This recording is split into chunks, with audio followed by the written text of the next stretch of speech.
and welcome to the Wondering in the Weeds show. And we are back with our special guest, Faith King, to do our XYZ episode. This is a follow-up episode on our initial episode. So you may have heard one in between. We're probably going to do more than we thought because A, we really enjoyed it, and B, so did you guys. I don't know if you enjoyed it so much as you. They liked it. They really liked it. Really commented on it. So we're going to be back more often, so you don't have to just listen to me anymore. Anyway, today's episode, we're going to talk about the different reactions to the first show. Wait, and pause. Is your mic picking up? Are you also a Yeti stereo? No, I'm AT204. Oh, okay. Sorry, listeners. I got worried that my mom had messed up the technology. Please. That she's doing this for years. Leave it in. Leave it in. Don't cut this out. Leave this in. Anyway. Okay. Welcome to XYZ. Welcome to XYZ. So we wanted to talk today. We have a whole list of topics, but today we were both so like, whoa, with some of the, not even backlash, just like reaction to our first episode. And we think that says a lot about both us and the different generations. So if you didn't hear it, the first episode was really just us sort of like saying who we are and saying why we wanted to do the show. And Faith. And so then part of that is that our producer, who is amazing, cuts out clips and posts them to social media. So the feedback was really on the clips, not on the show itself. Who knows if anybody even watched the full thing, but they definitely watched the clips and had some thoughts. So let's each kind of give our like ahas or woes about it, and then we'll talk about what we think that means about the thing. So just two things I had quickly was, first of all, the editing of it was really hilarious. I'm now really conscious of looking at her. That's how I am right now. You'll see me being like, and what are you saying? No, because when I did that the last time, so I would look right at her, and then the way the thing was clipped, it just looked like I was staring off into space while she was talking. And I was like, oh man, I look really bad in all of these, and not really bad like physically, like really bad like I'm not paying attention, I'm not agreeing, I'm not whatever. The clips themselves seemed a lot more contentious than the actual conversation was. And so that's what was kind of funny, that the show was sort of positioned on social media as this like, argumentative, like two generations and their takes on topics. And look, we don't agree on everything, but it certainly wasn't like high conflict. But the thing that surprised me most was that reaction, that people had this sort of like defensive. There was one in particular that was like almost coming at me for not understanding her. And I could understand why that would be the reaction to the clip itself, but I wanted to be like, please go watch the show, because that's actually not how it went at all. But I think that speaks to the sort of why we wanted to do this show, because I think that the generations are sort of pitted against each other in media, not necessarily in real life. And so we wanted to talk a little bit about that. We jokingly were like, the man wants us fighting each other so that we don't realize how much the man is screwing us all over. So that was sort of my like, oh boy, wide-eyed reaction was like, these people really think that I am not listening to her and that I don't agree with her and that, we're out to get each other. And that is not the case at all. But that's what gets traction on the algorithm. So that's what you guys saw instead. But anyway, did you have any sort of like, whoa? Yeah. Well, I first had a whoa that like people agreed with what I said, because you didn't think they would? I'll be honest with you. I sometimes when I open my mouth that I'm like, this is the most privileged take ever. And people are going to be like, pipe down. You don't know what you're talking about. Yeah. I was really convinced I was in for if I wasn't doing a podcast with my actual mom, I probably wouldn't be saying anything. But because I'm like, well, I'm with the person who's going to defend me if things go sideways. But I had a moment of like, oh, no, this isn't just like a me feeling. Like people do feel this way. But then I also had a moment of like, hey, back off my mom. Like there were a couple of comments that did make it seem like we were in a really contentious relationship. And I was like, that's not the case. Yeah. And it also did feel like, yeah, like what you said, that like the man wants you to be fighting with your mom, so you're not fighting against the man. Like it felt like, not all, because we got a lot of really nice, like, agree, I think this is so interesting. Like there was a lot of like positive responses as well. But there were a few that were like, primed to pick a side in a way that like I don't think either of us were trying to have, like, I didn't feel like we were having a contested conversation when we spoke. Perhaps you disagree. No, I didn't think so either. I do think the cuts were more, they made it look like it was more, we were misaligned more. And what was interesting though is one of the comments, I think she said she was a millennial. I think she identified as a millennial. Which of course she was. Oh, no. I think it ended up beautiful. Like, yes. She said something that was like, basically like, I can't believe how many of you Gen X's are so out of touch that you don't understand anything. And I was like, well, actually, I don't really think that's how it goes if you watch the whole show, but I can understand why you would think that. And here's why I think that's so. And then she came back and said, and I was like, I can only defend myself. I don't really know what anybody else is thinking. And she came back and said, well, my parents also, like, positively said my parents also. And so it struck me as like, yeah, like this woman doesn't actually feel like, or didn't experience her own parents, Gen X, being against her. She just sort of gets that feeling from everywhere else. And woman, I think it was a woman. Again, it's Instagram, so who knows? But she's getting that from everywhere else, which to me exactly proves my point of like, are we actually fighting intergenerationally, or are we just supposed to believe that we're fighting intergenerationally? It reminds me of the whole like mom wars from when I had little kids, and it was like working moms versus stay-at-home moms, or like breastfeeding moms versus formula moms, or like whatever the fight was. We were supposed to believe that we were all fighting against each other.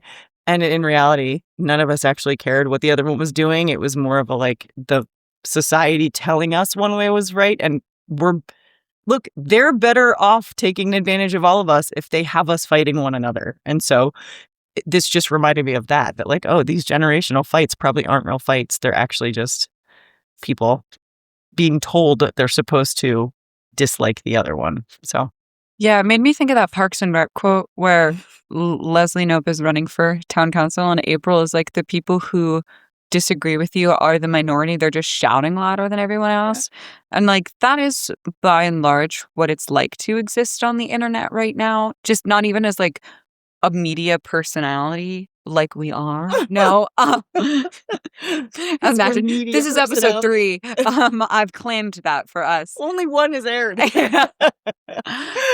But just to like be a human being on the internet, you know, you're constantly, we say the algorithm now, like it is like the algorithm now. Yes. No. And it's been the algorithm the whole time. Like before the algorithm, there was yellow journalism. Like it's always been gotcha headlines. It's always been reactionary responses. And to know that logically doesn't necessarily mean you know that like implicitly. Like you can understand that and not feel that.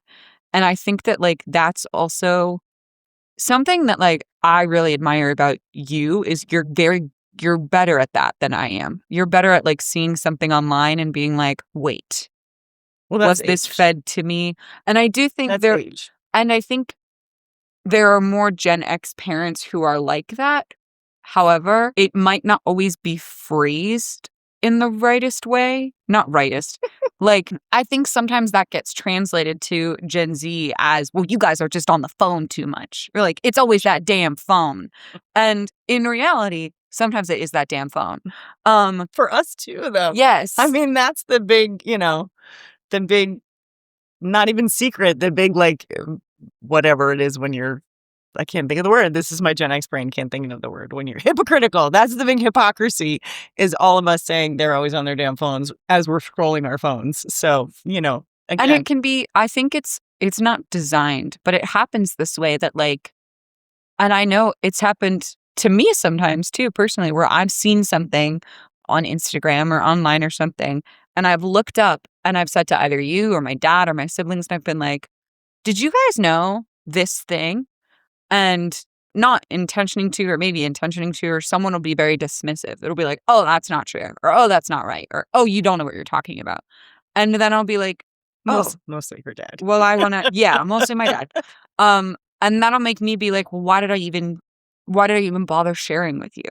And I think that's how they get you.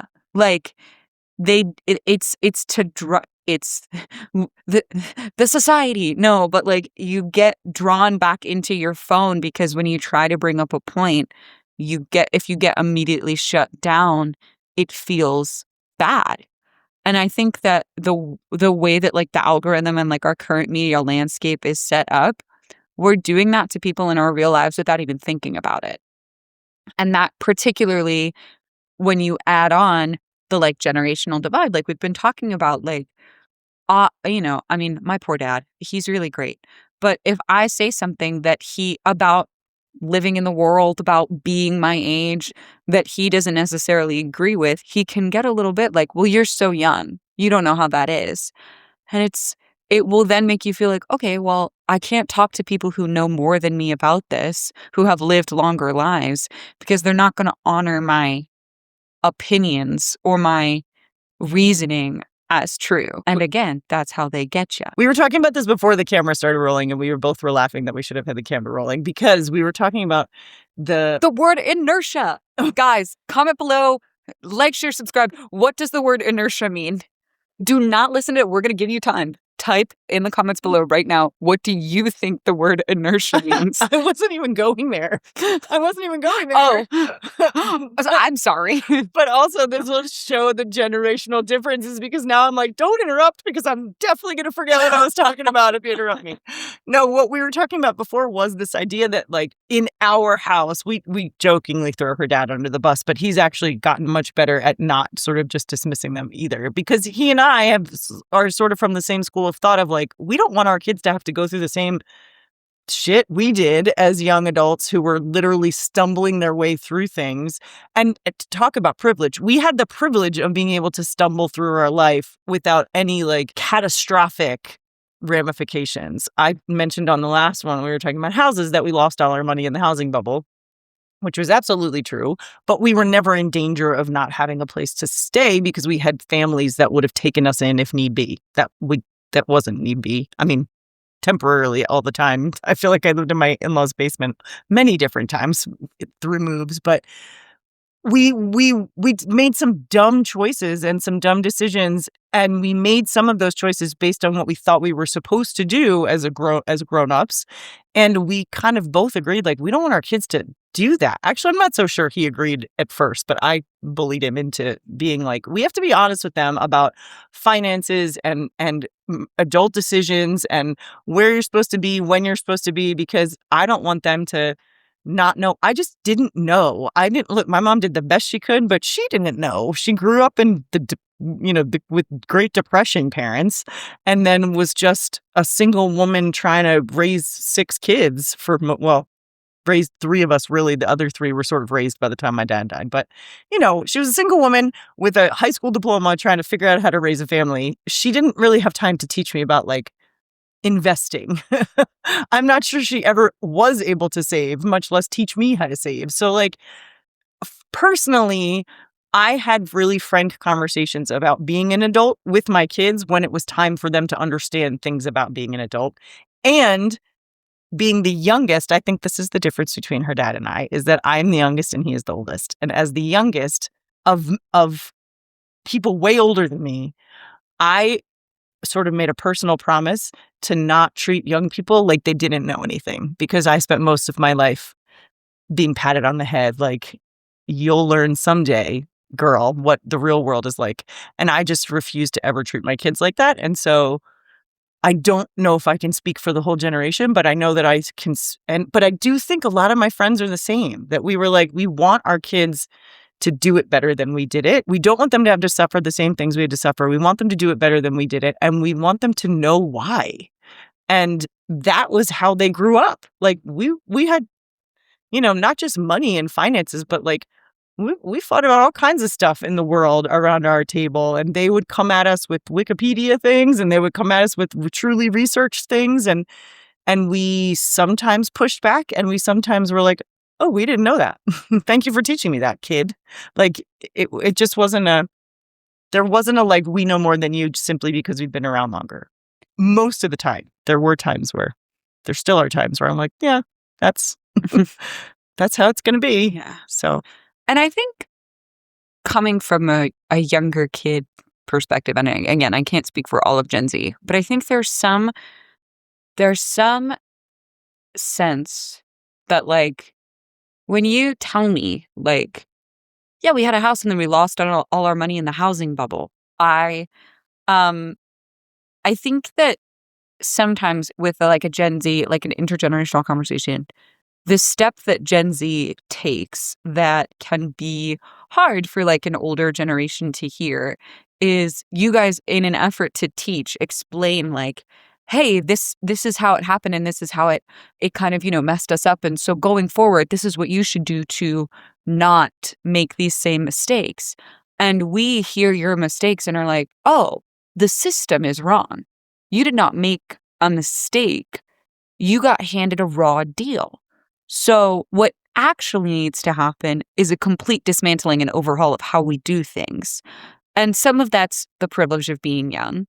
But I think some of that is also like we have, again, generational divide. Like, I mean, I always say like the first election I was really conscious for was the election of 2016. And then suddenly it felt like so sad. I know, true. But it was like the way things were in like privileged white upper middle class society was suddenly thrown out the window with the election of that guy. We all know the one. And I get into this fight more so with my dad than I do with you. This like, my dad likes to hold on to the hope of the like the politics that he grew up with, which was a very like the system worked and the system existed and the system did what it was supposed to do and the checks were balanced and all the things happened. And in reality, it really only worked that way because my dad is an upper middle class white guy from a relatively well-off family. So while there's no doubt that, you guys had hardships when you were first married and it's not like... Oh, it was not, yeah. It's very privileged hardships. Yes, very privileged hardships and hardships that weren't inherent to who you were and what you looked like. The system wasn't designed to give you hardships. And I think that can be hard when then your kids go, you understand that the system is flawed. It wasn't you made the mistake and then you bootstrapped yourself back up out of the mistake. The system was designed to keep other people down, and you just happen to get caught in the crossfire of a system that was designed to only let a few people succeed. And I think that can be really hard to hear when you've, built a great life for yourself and like like to your dad's credit, like you did, like you did, get yourselves out of debt. And it's not like you didn't work hard to do that. And I don't think there are And Gen nobody Z... gave us the money to do it. Yes, there was no... That said, we both had good jobs and we both were, and I mean, our credit suffered, but probably not as much as some other people's. And, yes, I can recognize both the privilege that we have and understand that we had personal hardships, but that systemically we were still supported by systems that were designed for people who look like us too. I can hold all of that at one time, and I think your dad can too. But that's a really hard thing for people to do, I think, in the beginning. Yeah. I hope more people are sort of awake to that now, but I in a lot of ways credit your generation with just not taking it. With not accepting it and not being quiet about it and not like the status quo wasn't going to work for you, even if it was working for you. I mean, you could have just rolled right along with everything that was going on because your life was fine and has been fine, but you just refused to do that. I mean, really ever. Well, also, let's be clear. I definitely still am kind of rolling along. Like, it's not like I'm like out in the streets marching every single day. I live with ice. My parents, and that's it's a different strokes for different folks, and also privileged strokes for privileged folks. Yeah. And yet, it does feel like Gen Z has a little bit more like, this is messed up. Like, this shouldn't... I feel like because there felt... at least to me, it felt like so clearly during 2016, right when everyone was kind of figuring out what their moral compass was going to be at the ages of, 13, 14. Like you can tell me, child psychologist, if like developmentally that lines up, but it feels like those ages are like, okay, let me kind of figure out what right and wrong looks like to me, as opposed to being told what it is by my parents or school or whatever. Yeah. Right around the time that happened for most people my age was an election that, while I hesitate to say there was one perfect candidate and one extremely immoral candidate, there was a right and wrong choice, it felt. Yes. And it seemed clearer than in elections past that there was a right and a wrong choice. And that, to me, was a big indicator of like, oh, things are definitely, using politics is a bad example because there's so much more. Nothing is ever good or bad. There are no binaries in the political world. I mean, And it feels like it is right now. It feels like it is right now. And look, we could talk all day about that. But it felt like when I was watching, the two candidates for presidency, I was like, there's one person who is just morally reprehensible. I don't think I knew those words at 14, but I was like, there's just one person who is mean, is abjectly mean. And there's one person who seems to be kind and seems to want to do the right thing, whatever the right thing may be to her individual standpoint, not what I'm talking about. And to have that kind of binary set at such a young age means that sometimes it's very good in that we do kind of all don't take no for an answer and are like, this is wrong and it's been wrong for a while and it's important that we keep acknowledging it's wrong. And yet, I do think it can also mean that sometimes we're not leaving room for nuance, not in a political sense, in a general sense, because leaving room for nuance in a political sense means that sometimes you get people who are like, well, change takes time. I'm like, it wouldn't have to take this much time. You guys have been stalling the change. So not trying to say that, but in a more like life sense, nuance is important. And I think sometimes Gen Z, because of the way that the world we grew up in, can like lose that because so much of the like global landscape shifted to an unnuanced way of looking at things. Yeah. Yeah. Yes. And do you like that little improv? Yes. And no buts in this podcast. Yes. And that like, it was a forcing function, I think. Well, for anybody who's paying attention, again, I don't even know if this is generational or just people who are paying attention and people who wanted to not see it the same way. But I think that whole election of 2016 was a forcing function to look at the larger systems rather than just, this is a bad outcome of an election. Like, well, how did we get here? And we spent, I don't want to even go there because there's so many political pundits. It's been so much freaking wasted, so much time trying to figure out how we got here. In that episode of If Books Could Kill, where they review Hillbilly Elegy by J.D. Vance. Boo. Sorry, I keep raspberrying into the microphone. No, but do that for him. And they are describing the like post 2016 journalism that I think the quote was, it was always a headline that was like, we went to a Waffle House in rural Virginia to talk to the complete buffoons who voted for the current president. And it was like, oh, your reporting is not helping anybody. No. Like, what do you mean the complete so dismissive buffoons? So like, we need to learn how the aliens feel. And it's like, the aliens, whoa. So it was just, yeah, that's always what I think of when we're talking about like the 2016 election. The complete buffoons. But I think it was like a forcing function to look at the bigger picture rather than just accept the results as part of the system or whatever. Like, this is how it goes. You have these elections and this is who won and this is who lost and we got to figure out how to win next time. And so I think what happened in with that election, with the two, with, you guys were teenagers, but still you were paying attention. Mm-hmm. And then what happened, at least in our house in the subsequent years, was both part of the election, but also I think the internet, really specifically social media, YouTube in particular, and I think probably TikTok at the time. No, Instagram, I would say. I don't think the other two were on Instagram though. I'm thinking about like like, she just brought up that If books could If Books Could Kill podcast. But really, I was thinking of when you guys came and started joking about, I think it's a John Mulaney skit, about what people are called in the New York Post. Like angels if they're dead. An angel is a child who has died. Yes. Like a guy just doing his job is a hero. Like, yes.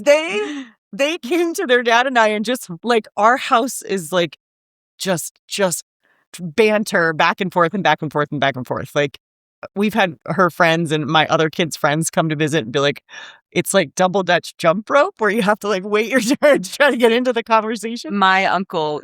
Wait, hold on. Let me finish this thought or I'll forget. But my point is, they had access to so much more like social commentary, and they would come to us, and I can't speak for their dad, but I would be like, huh, yeah, you're right. Like, I never looked at it that way. And I never, like, my youngest especially is just the most cynical human being in the entire world.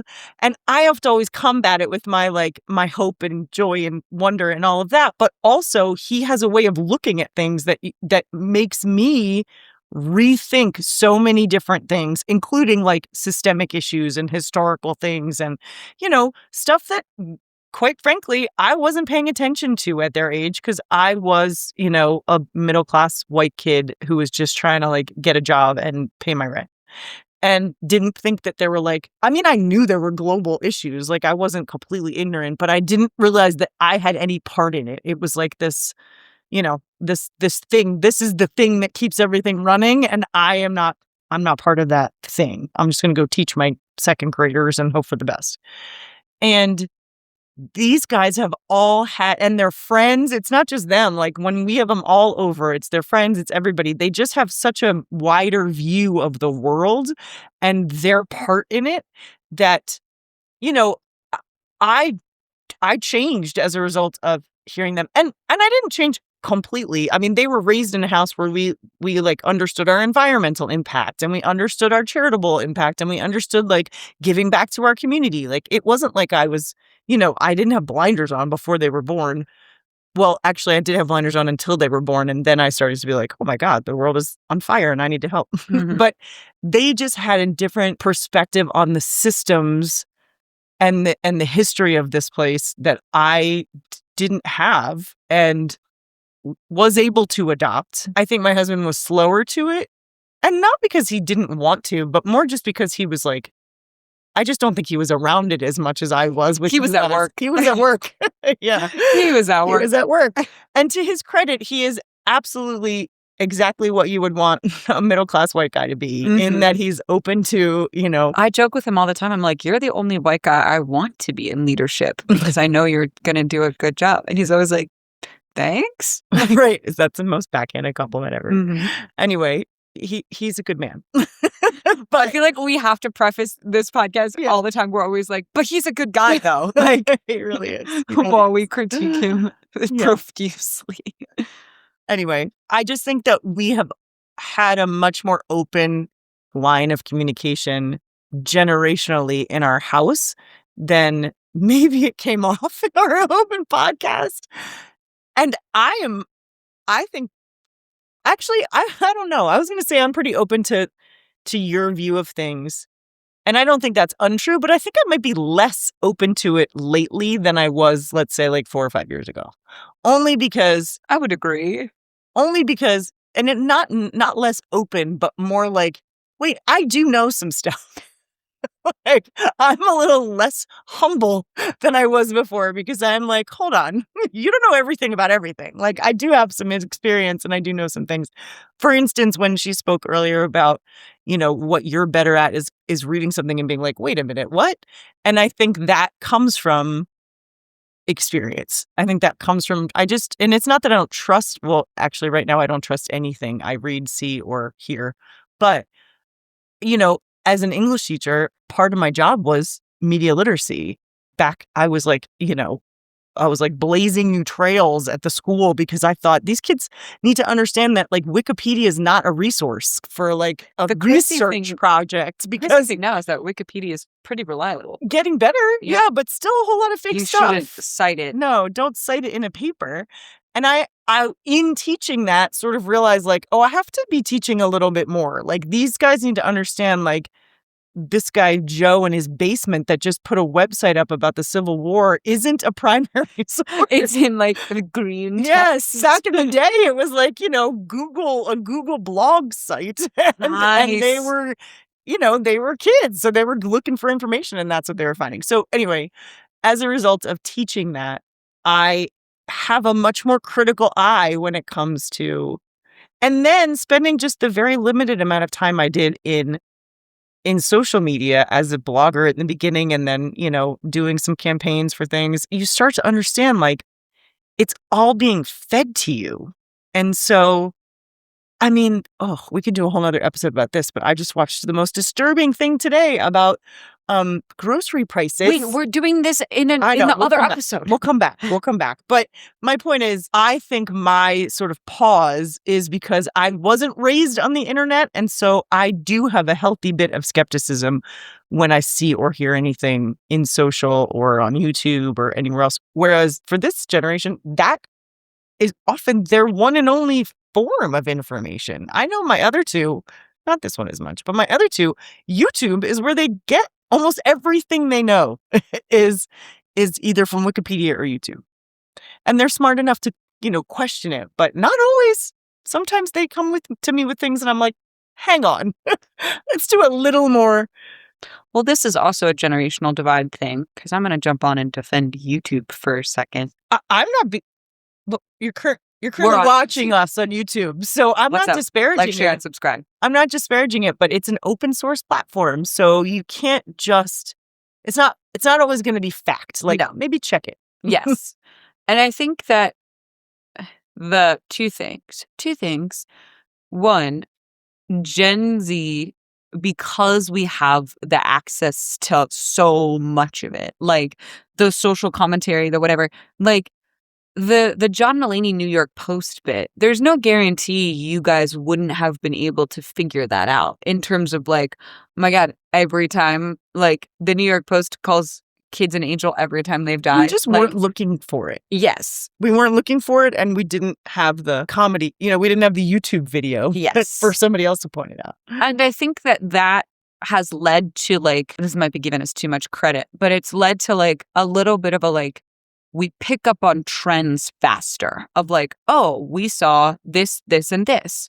This must mean this. Like, I feel like that's something, because we have so much more access to information, we're able to notice when things overlap a little bit more. Like, I think there's so much of Gen Z, at least like my peers, I can't speak for us all, that loves like cultural commentary of like, how does this music video impact this movie? How do both of these movies reflect this time? Like, it feels as though, and I'm sure you felt the same way when you were growing up, that like everything is a little bit of a time capsule of like, this is where we were at this moment in time when we were doing this thing. This is what and because of the internet, we have more information about what that time capsule looked like. I was talking with my friends the other day about like 2016 internet makeup. I was like, oh my God. There's a lady, have you seen her TikTok? I'm sure that's what it was. But I was like, oh my God, I knew exactly what this is. It was that sharp eyeliner. It was the really dark, thick contour line. Yeah, more highlight than you could shake a stick at. It was false lashes every single day. Like, yeah. That was a time that was when I learned how to do makeup, was like all those Urban Decay naked palettes that they made like a new one a year with more shades than anyone's ever going to use. 32 shades. Yes. It was a crazy time. But don't you remember me being like, girls, nobody has this much time. Yes. Like, you can't expect that everybody's makeup is going to look like this. It's your camera ready to go to like 9th grade history class. Yes. And I think like, watch them. They're artists and it's amazing. But like, please do not expect that every morning you're going to wake up and look like that. And that's the difference, is that like you were able to say that in a way that didn't feel like you were belittling what I liked. Like, I'd show you these like makeup videos, or I'd get these makeup palettes for Christmas and I'd do this thing. And then if I ever was like, oh my God, you were able to say like, that's very cool. And don't expect that that's going to be your everyday. Like, she doesn't look like that every day. And I mean, unless you want it to be, in which case it's going to require you waking up an hour and a half early. yes, Like, I just always wanted you to have the realistic picture of it. Again, I was 16 once, and my wall was covered with women in fashion magazines who didn't look anything like I looked, could look, or physically was ever going to look. And that was the idea. I grew up in, with heroin chic as the thing that I was supposed to be, in an athletic body. And so I was extra sensitive for anything that might put undue expectations on any of my kids. And so while also trying to maintain, like, these young women who are putting this stuff online are incredibly talented and should be lauded for the work they're doing, but please don't let this be your norm. well, I have an interesting story, and you might be like, you're making this up. But I remember being youngish, so I was probably like 13, and we got a Vogue magazine sent, like a thick Vogue magazine sent to our house. Cool. And you gave it to me, and we're like, oh my God, I used to love Vogue as a kid. I would pick out all the pictures, I would put them up on my walls, and the perfume samples. And I remember looking through it and thinking, like, why is my mom give it? There's no clothes in here for me. I'm never gonna wear those clothes. I mean, at the time, at 13, I was like, never gonna have the money for those clothes. What am I gonna do? I'm 13 years old. I want to, like, climb trees and, like, wrestle with my siblings, and I'm not gonna Climb trees. climb trees. You are making that I am up. making that up. But 13 years old, You were likely wearing a tutu. I was riding my bike. Like, yes. My life felt like, at the time at 13, which, like, my life felt at 13, but I was like, my life, these clothes are going to be so restrictive to my life. Why would I ever even want to look at them? Like, I don't think you get that from me. and but that's such a, like, I only got to that at like 45. but that's such a, and then I remember feeling a little bit bad because I was like, this is something my mom really likes, and I just don't get it. I don't know why she liked I'm it. thrilled to hear that. But I feel like that can sometimes be a generational thing as well, is that, like, I feel like there are more Gen Zers, practical's the wrong word, but there are more Gen Zers who are like, why would we, like, it can come off as dismissive to be like, why would I care? I think that's the magic, is not either side being like, this is stupid. Mm-hmm. Because you could have come to me with those makeup tutorials and I could have just been like, that's ridiculous, and dismissed it. Who has that amount of And time? you could have said to me, Mom, why were you so stupid at 13 that you believed that you were ever going to look like Kate Moss? Like, why would you want these clothes? Why would you want? And neither one of us did that to the other one. We didn't say, like, this thing is dumb. We just were like, either A, here's the reality behind it, or B, this isn't interesting to me, which is not offensive.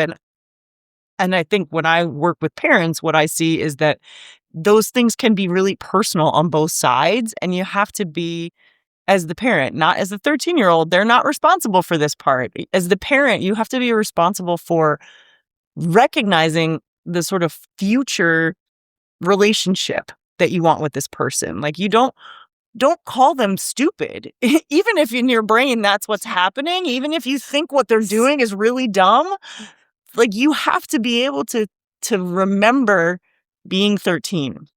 And if you can't, then it's going to be really difficult to be a parent, because if you're trying to either A, control everything that they do so that they don't make the same mistakes you made, or B, control everything that they do so that they get to do the things you never got to do, well, then you're not going to be friends at 23 when they're 23, when 24, because you've not honored who they are at 13.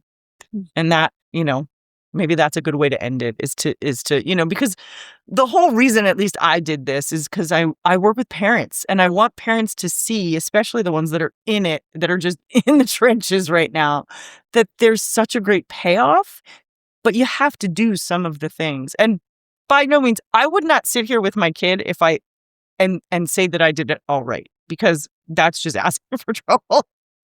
I know I didn't do it all right. I know I messed plenty of things up. But I think one of the things I did, or everything that I did with this relationship in mind. with the idea that someday I want to sit across from this person and have them respect me because they know that I respected them at every stage of it.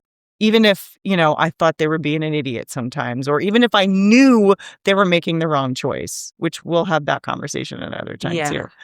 But, if then both sides can listen to the other one, understanding the humanity of each other and expecting the best of each other, then we're all going to be fine. And what I think we learned from the feedback of that first show was that that's actually what's happening. Yeah. The media would like you to think otherwise. They want you to hate your mom so that you don't hate the man.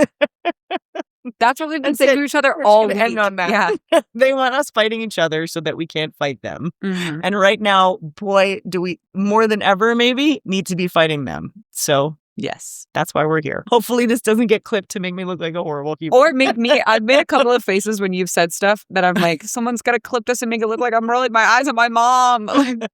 It's okay. It happens sometimes. Yes. All right. Anyway, we're going to end as we always do with a little bit of wonder this week.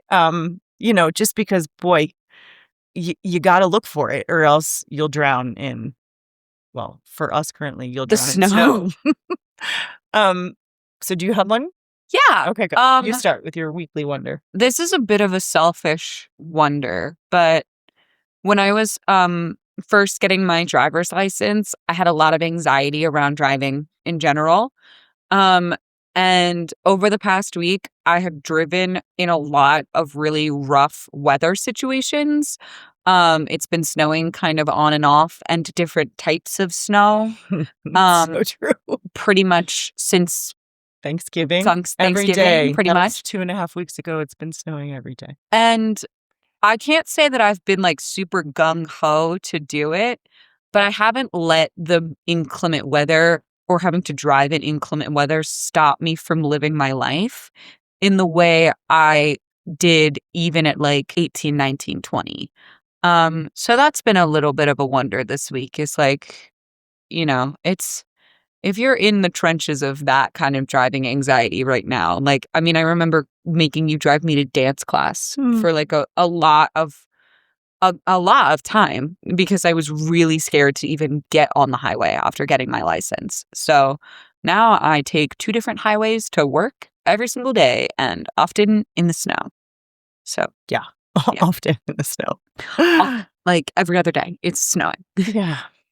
So my wonder is not sort of you. It's like inadvertently you. So a couple nights ago, last night, well, when you're listening to this, it will be a few nights ago, Faith participated in a charity cabaret. It was like she's working at a theater. They're doing a production. The cast and crew of that production got together to do this one night only, basically musical review to raise money for a food pantry in Minnesota, which we should put a link because everybody should be going to give Second Harvest. We'll put a link. It's the second largest food pantry in the whole country. In the country, which I have to think the first one is Fulfill in New Jersey, but we'll have to check and see. Or there's one in New York too. Yeah, we'll see. I always root for Jersey over New York. I mean, Fulfill forever. Yeah. I don't even think it's called that anymore. Anyway, So we went in the snow, which is a wonder in and of itself. I drove in this like squall, which is I was the famous for like not leaving my house when it snowed on the East Coast. And here I'm just like, I guess I drive in it now. Anyway, we went to this place. It was, first of all, the talent. And again, admittedly, snobby East Coaster, snobby, adjacent to New York for the last 17 years of my life. So I didn't think these people were going to be bad, but I was kind of blown away at the level of talent that was there. And, we were walking back to the car, my husband and I, at the end of it, and we were just like, it's everywhere. There's just talent everywhere. There are artists everywhere. They're all incredible. But the biggest thing of the night wasn't the talent. It was the obvious sort of adoration and like familial bonding that this cast and crew clearly had. I mean, the audience members were mostly themselves and, their friends and family, and just the support and the cheering and the way they scooped her right up. She's been here for 2 months. And the way they scooped her up as if she was part of their family was like the greatest thing for her parents to get to see. So that was fun for me. that was my wonder of the week, was watching not only this incredible, talented cast and crew, but also seeing how they just scooped her right into their world. So that was good. That's it. That's my wonder for the week. That's cute. All right. Until next time, I have a feeling we're going to be back sooner rather than later because nobody wants to hear from just me anymore. So we'll see you till next time. Like, subscribe, share, comment, all of the things. Post the clips on Instagram stories. Yeah. You young folks post Instagram stories. We're on TikTok. I know. I'm like the old lady on TikTok. And if you want to hear us talk about stuff, leave a comment on YouTube or leave a comment on Instagram. Like, if we say something in our discussions or in clips that you're like, I want to hear more about this, let us know. We'll do it. We're good. Well, because if not, we're just going to talk about like our favorite book characters or something. Well, we're still going to talk about that. But if you have a book you want us to talk about. Yes. If you want a show to watch, a book to read, something, let us know. We've probably already read it or seen it, and can give you a good review. Yeah, but we would love to. We'd love to have an excuse to read more and watch more TV. Yes. All right. Thanks for watching. Bye-bye.